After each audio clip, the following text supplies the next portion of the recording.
E vou compartilhar logo as notas de aula com vocês. Notas de aula. Eu, normalmente, segunda-feira, vocês não tiveram tempo ainda de dar uma olhada nas notas de aula. Então, a gente expõe as notas de aula segunda-feira, para vocês terem uma visão geral.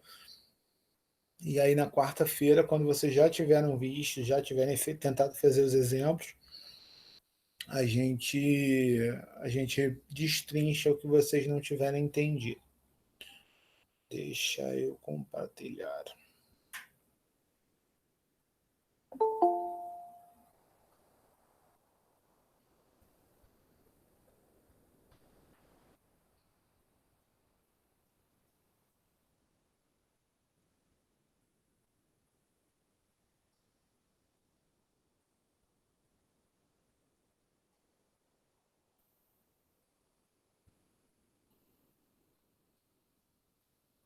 Estão vendo aí as notas de aula? Sim, mestre. Show de bola. Então, pessoal, essa semana nem é tão extenso assim, tá? A gente vai falar de momento angular, trabalho e potencial, certo? E na semana seguinte a gente fala de trabalho, energia e grandezas conservadas, né? O que se for conservado, a gente características que nós temos com a conservação, né, de algumas grandezas. Então, basicamente, eu acredito que vocês já tenham até visto o momento angular em cursos anteriores, né? Não sei se em Física 1 ou Física 2, mas com certeza vocês já viram o momento angular antes, não é uma grandeza que é nova para vocês. E o momento angular, ele se relaciona com o momento da força, tá? O momento da força resultante é isso. Então, se eu derivar, eu fazendo a derivada do momento ali, do momento linear, da força, né? A força, como pela segunda lei de Newton, é massa vezes aceleração, certo? Então, é como se fosse a quantidade de movimento derivada, ou seja, a força resultante é a derivada do momento linear, né, no tempo.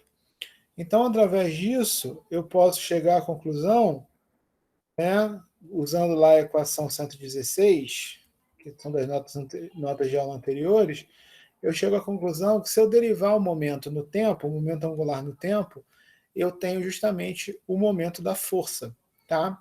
Isso é um resultado bastante interessante, que a derivada do momento angular no tempo é o momento da força. Nas próximas aulas a gente vai ver que quando o momento se conserva, ou seja, a derivada do momento no tempo é zero, né, consequentemente eu tenho o momento da força zero também. Então isso vai ser bastante importante para a conservação de algumas grandezas. Tá? O momento angular conservado vai estar diretamente ligado a movimento. O momento angular conservado vai estar diretamente ligado justamente o movimento está restrito a um plano, por exemplo, certo? Se você tem uma órbita, etc. Isso é bastante interessante para a gente estudar movimentos planos. Mas isso só na aula que vem. Vamos restringir ao que está aqui.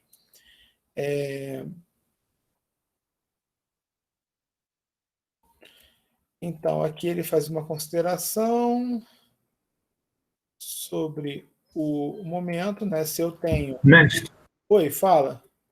nessa parte ali de baixo, eu não entendi quando o senhor deriva o S e o S'. Aí, por que dá o vetor de Q em R? A velocidade de Q em R, e o outro dá zero porque a velocidade é paralela com a outra, né? Aqui eu tenho a quantidade de... O P é o momento linear, certo? Que é M vezes V. Então, eu estou fazendo produto vetorial de V com V. E o produto vetorial entre dois vetores paralelos é zero. Entendi, mas e no menos S'? Aí por que dá esse V de Q em R? É porque aqui a minha anotação ficou esquisita. Porque o S', olha só, o S', se eu derivar o S', eu tenho justamente a velocidade Q. O S é a velocidade P. Aqui, ó. O S é a velocidade. Se eu derivar o S, eu tenho a velocidade P. Se eu derivar o S', eu tenho a velocidade Q. Tá vendo pelo desenho?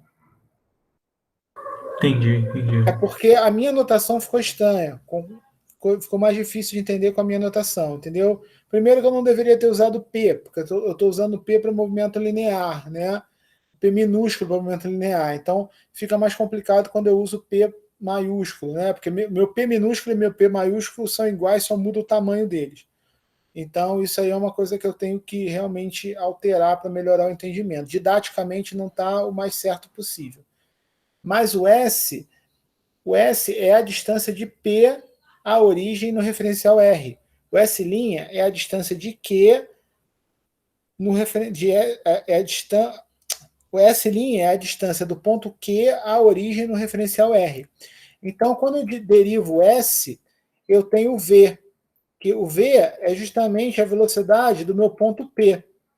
O S', quando eu derivo o S', eu tenho V de Q, ou seja, eu tenho a velocidade do ponto Q.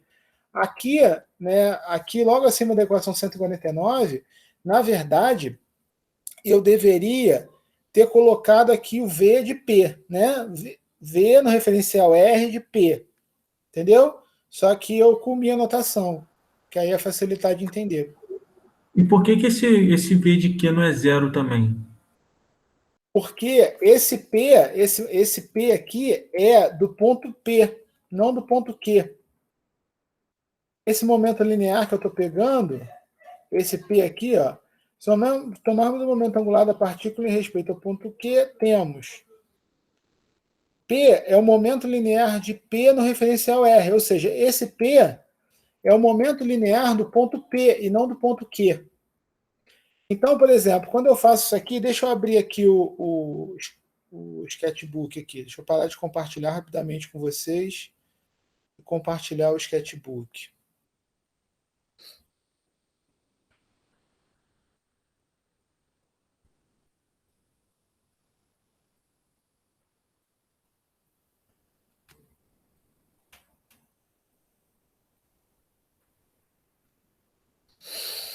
Então, deixa eu ver se está funcionando.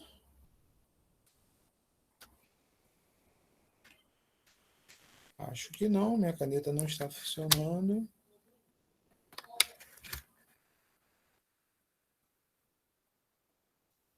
Claro, ela não está ligada, ela não conseguiria funcionar com ela sem estar ligada. Então, olha só, esse P que eu estou falando aí, ele na verdade é M V de P no referencial R. Então, quando eu faço o V de P no referencial R, vetor P, na verdade, eu estou fazendo M V de P no referencial R, vetor V de P no referencial R, que isso aqui é zero. Quando eu faço V de Q no referencial R, vetor P, eu estou fazendo M V de P no referencial R, V de Q, né? V de Q no referencial R, vetor V de P. Então isso não é Entendi, zero. mestre. Muito obrigado. Entendeu? Essa é a diferença. Esse é zero porque é a mesma velocidade. Esse aqui são velocidades diferentes.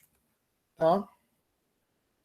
Deixa eu voltar Show, aqui. muito obrigado. Não precisa agradecer não, cara. Estamos aqui para isso. Vamos lá.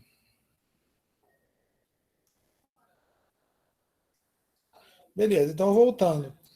Aí eu fico com esse teorema aqui, né? Que o momento da força, ele é, na verdade,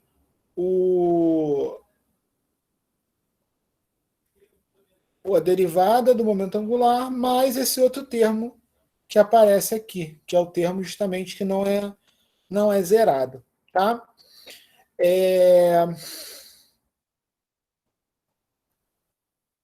Aí eu dou o exemplo 3.3. O exemplo 3-3 é um botão que se move sobre um plano inclinado preso a um fio fixo no ponto O.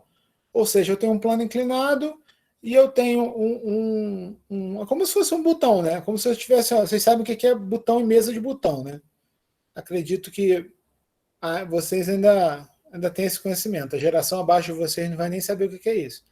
Então, olha só, você tem uma mesa e você tem um botão. Essa mesa está inclinada. Então, esse botão está preso num fio e ele está se movendo em relação a um ponto O que eu chamei que é a origem, né?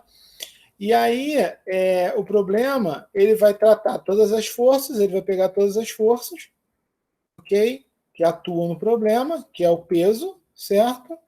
E eu tenho peso, eu tenho tração, eu tenho força de atrito. E aí vai decompor, tá? O peso, vai decompor o peso e vai decompor também as minhas outras forças, ok?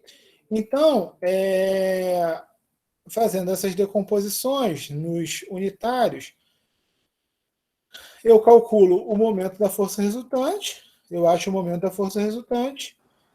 Mestre, Oi, esse R aí são todas as forças? A é a força tração, resultante, é a força resultante, Esse entendi. Mas Rzão, aí, fala. mas aí, por exemplo, a força de normal está em N3.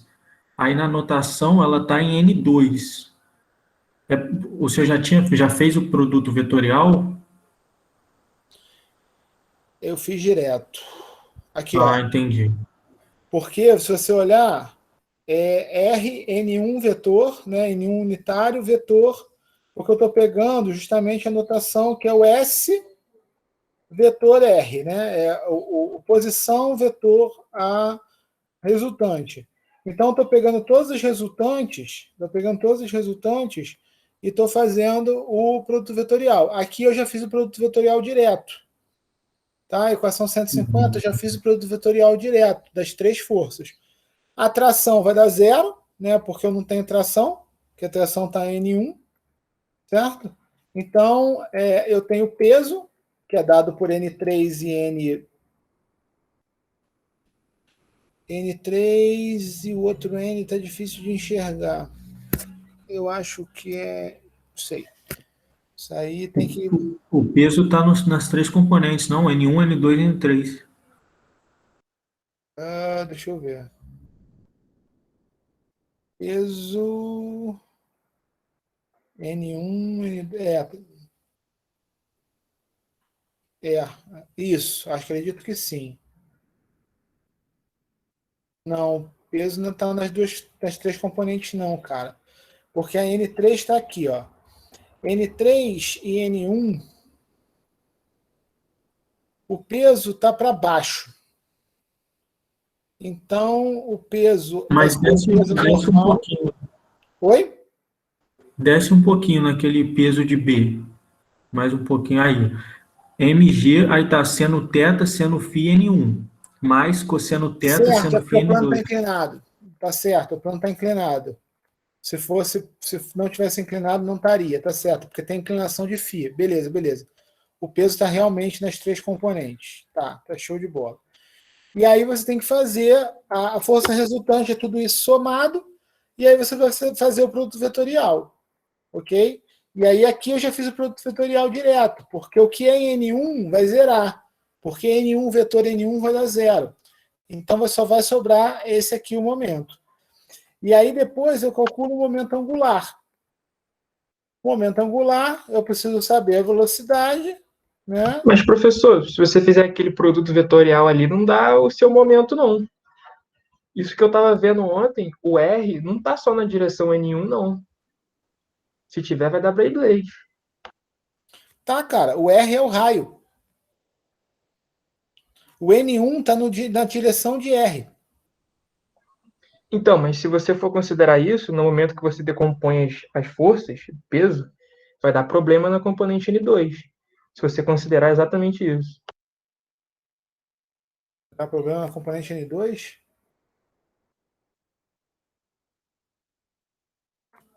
Eu tenho aqui cosseno θ seno φ, que é N2. Quando eu faço N1 vetor N2, eu tenho N3. É justamente... Vamos lá, vamos fazer isso, então. Deixa eu ver. Seno θ, seno φ, N1. Vamos começar com aquela de N1. Essa aqui zera, some. Tanto é que não tem ela aqui embaixo. PB, vamos lá, PB. Essa primeira componente N1 desaparece. Então não tem ela aqui embaixo. Essa segunda, que é mg cosseno θ seno φ. mg cosseno θ seno φ N2. N2 vetor N1. N2 vetor N1 dá quem? N2 vetor N1, quer dizer, N1 vetor N2, N1 vetor N2. N1 vetor Dá N3. N2 vai dar N3, que está certo, tá aqui, ó. Essa componente está aqui, N3. Beleza, essa outra do peso aqui, cosseno φ, mg menos cosseno φ mg. Vai ser N1 vetor N3. N1 vetor N3, se eu tenho N1 vetor Dá N2 menos N2. dando N3,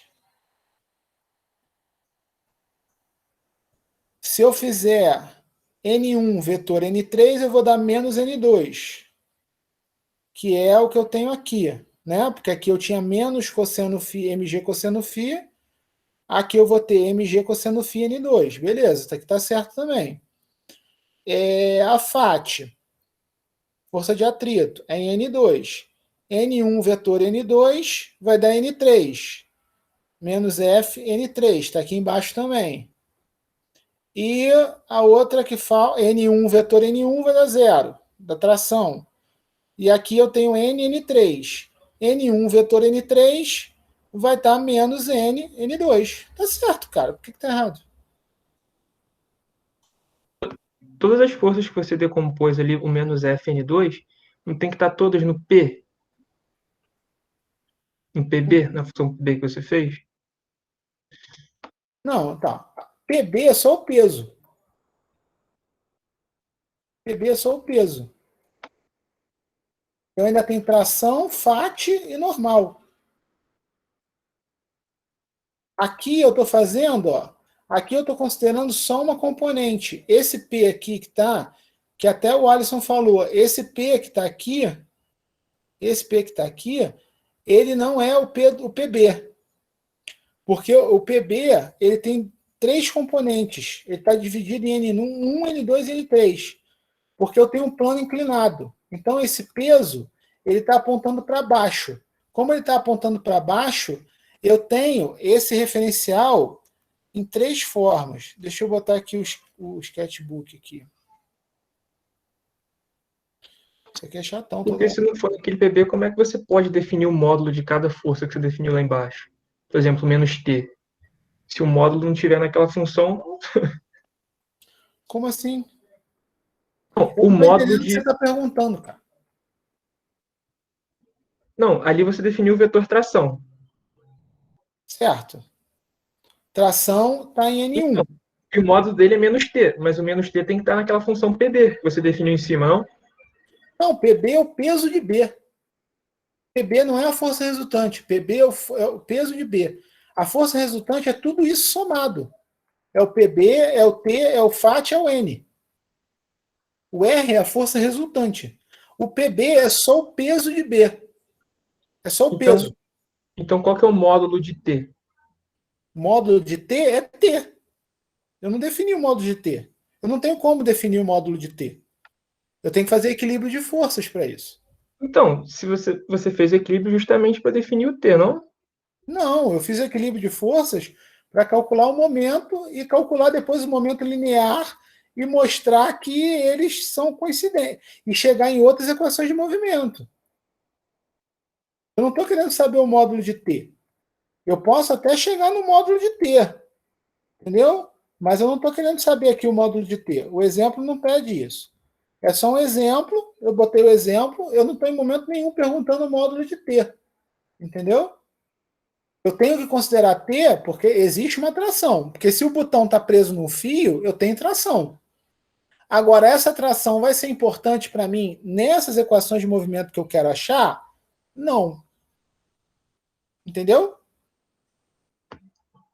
E o módulo da força de atrito? Módulo da força de atrito. Você precisa do módulo que você colocou MG embaixo dela depois. Você não colocou em função do F. Logo abaixo que você fez o produto vetorial. Então, esse F... Você colocou uns MG cosseno θ, que é a decomposição da força-peso. Só peso. Isso é só o peso. Aí aqui, ó, eu tenho FAT, está aqui como F, Fn2. O F é o módulo de FAT. Que eu também não sei qual é. Entendeu? E esses MG surgiram de onde? É tudo do peso, cara. Então, mas as três forças que você fez R não foram só esse T, o FAT e a normal? Não, o R é o PB mais a tração, mais a FAT, mais a normal. Eu tenho aqui no problema 4 forças. Quais são essas 4 forças? Eu tenho peso, eu tenho... Ó, deixa eu abrir o sketchbook aqui, eu acho que vai ficar mais fácil. Podia dar para revezar a apresentação, ia ser mais fácil.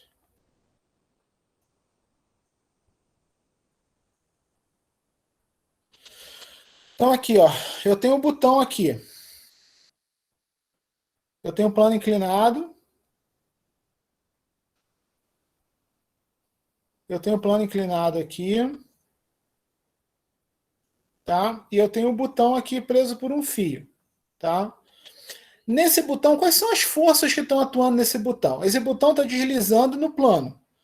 Então eu tenho uma força peso aqui, que está para baixo, sempre para baixo, que é o PB, que é o peso do botão. Eu tenho aqui uma tração, a tração está no fio, certo? Eu tenho uma tração que está no fio. Eu tenho uma normal, que a normal ela é sempre perpendicular ao plano.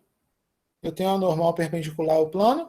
Só que se esse botão está se movendo para cá, eu ainda vou ter aqui uma força de atrito.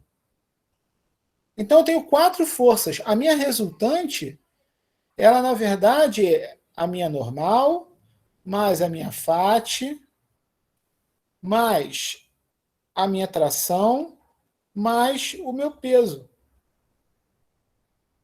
Essa é a minha resultante. Entendeu?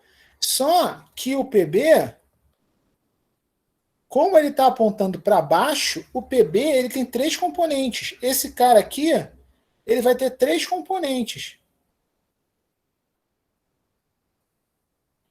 Enquanto esses outros 3 só tem uma componente cada um. E eu não botei o módulo, eu não botei módulo de ninguém. Eu disse que o módulo da FAT, se eu fizer o módulo da FAT, eu tenho F. F é o módulo da FAT. T, qual é o módulo de T? O módulo T, se eu faço o módulo do T, eu tenho tração, eu tenho T. Porque eu não estou... O problema, eu não estou me importando em achar T, em achar F, em achar nada disso. É só um exemplo que eu dei para chegar em outras equações de movimento. Entendeu? Agora eu continuo sem entender. Entendi. Entendeu? Então, show. Vamos voltar lá para as aulas.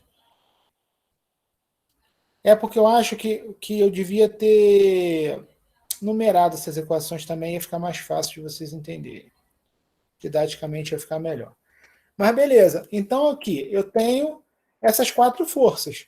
O momento, eu faço esse produto vetorial com as 4 forças. E aí eu chego nesse resultado. Aí eu vou calcular o momento angular. Eu calculo o momento angular.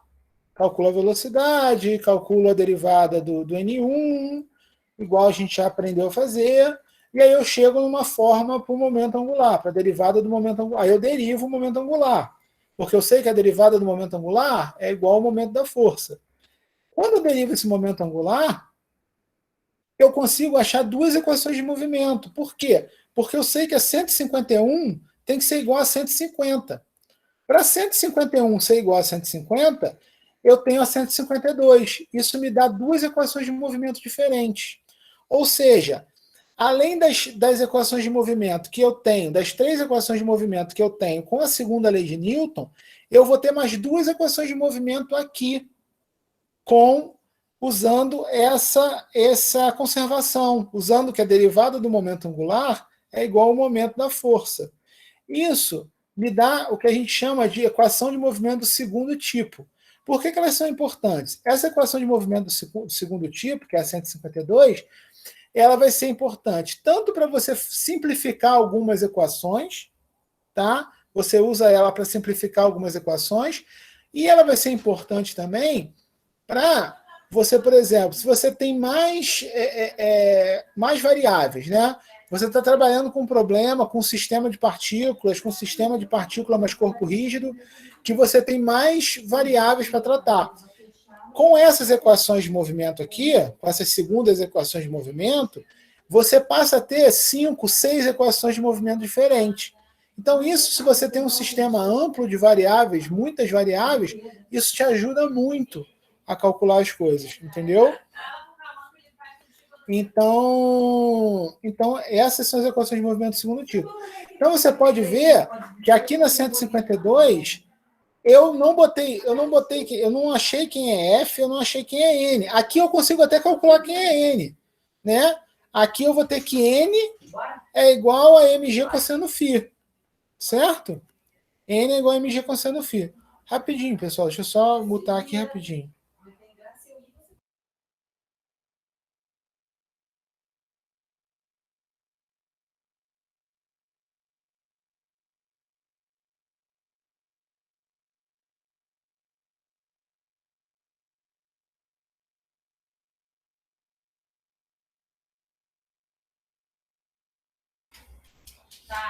Voltei, pessoal. Voltando aqui. Então, eu tenho isso aqui. Então, as equações de movimento do segundo tipo. Tá bom? Então, essas equações de movimento todas são úteis para resolver os problemas. Porque usando elas, você muitas vezes simplifica as coisas. Tá bom? E aí a gente entra na outra parte, que é a parte de trabalho potenciais. Então, se você tem aí é a definição de trabalho que vocês já estão acostumados, né? Que vocês já viram em Física 1, vocês estão cansados de saber. Trabalho é a integral de caminho da força vetor dr, né? Que é o infinitesimal da distância. Então, o trabalho é uma força, o trabalho de uma força é um escalar, né? O trabalho não é um vetor. E eu tenho que, se eu pego o trabalho de todas as forças, eu tenho a soma de todas as forças, ou posso simplesmente, ou eu faço o trabalho de cada força e somo, ou eu faço o trabalho da força resultante. Né? O trabalho de cada força somado é igual ao trabalho da força resultante. Isso também não é novidade para vocês. Tá? Uma outra forma de calcular o trabalho é essa, que é dada pela equação 156, que eu posso transformar dr em vdt, e aí eu fico com a equação 156, tá? E aí eu dou o exemplo 3.4. O exemplo 3.4, eu estou calculando, eu quero justamente calcular o trabalho, né, o trabalho da força. Para isso, eu calculo a velocidade, depois eu calculo, eu vejo quem é a força. O meu trabalho vai ser de acordo com a equação 156, né? A força resultante vezes a velocidade no tempo, a integral da força resultante vezes a velocidade do tempo. Aí eu faço essa integral, faço o produto escalar, né, da força pela velocidade que eu achei. A força está aqui, a força resultante, e a velocidade está em cima. Então eu faço esse produto vetorial, o produto escalar aí, certo? Uso o fato de φ ser ômega t, né? Porque se ômega é a velocidade angular é dφ dt, então dφ é igual a ômega dt, integrando eu vou ter φ igual a ômega t, porque ômega é constante. Então, eu boto quem é o φ aqui, calculo essa integral de seno de ômega t, que não é um mistério de fazer também, é fácil, simples substituição, certo? E chego à equação do trabalho desse problema, que é 2FR cosseno θ.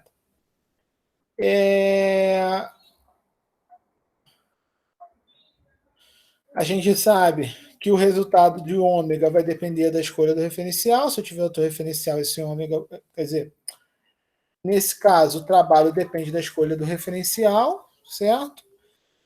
E ele agora eu peço para vocês fazerem um exercício. Considerar que o suporte se move com velocidade angular ômega no referencial R. Qual é o trabalho no referencial R? Então, eu quero que vocês peguem. Aqui eu tinha só o suporte, eu tinha o disco se movendo. Esse exercício que eu proponho para vocês é você pegar isso e considerar que aquele suporte está se movendo também, que eu tenho uma outra velocidade angular constante em ômega. Como é que o trabalho seria se eu tenho esse suporte se movendo também? Tá? É um exercício para vocês fazerem. É uma proposta de exercício para vocês. Se vocês estiverem com tempo, é legal vocês tentarem fazer isso para ver o que vai alterar. Então, aqui eu entro na discussão que vocês provavelmente já viram também, que é o fato, se eu tenho uma força conservativa, eu consigo transformar, eu consigo ter um potencial escalar, tá? Então, se eu tenho uma força conservativa, ela só depende do ponto inicial e do ponto final. Então, porque ela conserva energia mecânica, consequentemente, eu posso associar um potencial, né? Um potencial a essa força. Uma força conservativa, ela é facilmente... Para você saber se uma força conservativa ou não, é só você fazer o rotacional dela, você calcula o rotacional da força. Se o rotacional da força for igual a zero, você tem a força conservativa. O que é o rotacional? Para quem não lembra o que é o rotacional é o operador nabla, que eu até já cobrei em lista de exercícios para vocês, vetor a força. Vocês até tiveram que fazer algumas demonstrações com o rotacional. Então, se o rotacional de uma força é igual a zero, a minha força é conservativa. Tá? Se a força é conservativa, então eu defino o potencial, que o gradiente do potencial é igual a menos a força. Correto? Então eu tenho essa definição, que é a definição 157. Ou seja, eu consigo transformar aquela equação que a gente já viu, de f dr, eu posso dizer que a integral de P1 até P2 de f dr é igual a menos o potencial, ao potencial de P1 menos o potencial de P2. Potencial escalar. Então, se você tem essa igualdade, você pode ver que a função potencial ela tem exatamente a mesma dimensão de trabalho, ou seja, esse é um potencial que é uma energia, certo? Que é justamente aquelas energias que a gente vê. Energia potencial é uma energia ligada a um potencial. Eu só posso ter esse potencial se eu tiver uma força conservativa. Se eu não tiver uma força conservativa, eu não consigo fazer esse potencial escalar e, consequentemente, fica mais difícil de calcular as coisas se a minha força não é conservativa. Tanto é que em Física 3 a gente não entra nesse caso, tá? Vocês não veem esse caso porque já é um caso mais avançado. Mas, por exemplo, a força magnética, em geral, a força magnética não é conservativa. Como a força magnética não é conservativa, eu não consigo associar um potencial à força magnética. Tá? E esse potencial escalar, não associar esse potencial escalar à força magnética, complica muito. Eu passo a ter que ter um potencial vetor, e aí é outro papo. Tá? Então, uma coisa importante quando vocês estão trabalhando com força é ver se a força é conservativa. Se a força for conservativa, você vai ter um potencial associado a ela, consequentemente, você vai ter uma energia potencial que é mais simples de você trabalhar. Sempre que você tiver energia, é mais simples de você trabalhar. Por quê? Porque energia não é vetor, energia é escalar. Trabalhar com escalar é sempre mais fácil que trabalhar com vetores. Tá bom? Então, é isso. As notas de aula dessa semana são só isso. Eu proponho que vocês refaçam, né, esse exemplo do disco não, do botão na mesa, decompõe a força, veja por que deu exatamente essas decomposições. Eu tentei fazer uns desenhos aqui em 2D para vocês tentarem entender melhor essa decomposição, mas é interessante vocês verem como é feita essa decomposição. Se vocês não entenderem, quarta-feira eu faço essa decomposição para vocês, tá? Para vocês entenderem bem. Mas eu aconselho que vocês façam antes de mim, para vocês entenderem, tá bom? Outra coisa, refaçam também o exemplo 3. O exemplo 3-3, não, refaçam o exemplo 3-4 para vocês entenderem essas contas que eu fiz e o resultado que eu cheguei. E vocês tendo tempo, eu proponho que vocês façam o exercício que eu propus, que é considerar que o suporte gira também. Se o suporte girar também, o que vai acontecer? Tá? Que mudança eu vou ter se o suporte girar também? Tá bom? Então, refaçam essas coisas e quarta-feira a gente se reúne novamente no mesmo bate-horário, no mesmo bate-canal, para poder falar sobre, ver as dúvidas de vocês e tirar algumas dúvidas de vocês. E, consequentemente, se vocês tiverem alguma dúvida na lista e tal. A lista eu acho que não está muito tensa essa semana, a lista acho que está tranquila, dá para vocês fazerem tranquilos. Tanto é que não precisa nem de desenho e tal, dá para entender legal sem os desenhos, etc. Então, mas qualquer coisa, quarta-feira vocês falam das dúvidas da lista. Ou amanhã, se vocês tiverem dúvida, amanhã me manda. Vocês sabem, quando vocês quiserem mandar dúvida, a gente tenta resolver para vocês a dúvida. Tá bom? Então, pessoal, é isso. Então, até quarta-feira. Valeu? Valeu, mestre. Até quarta. Falou. Valeu, pessoal. Até.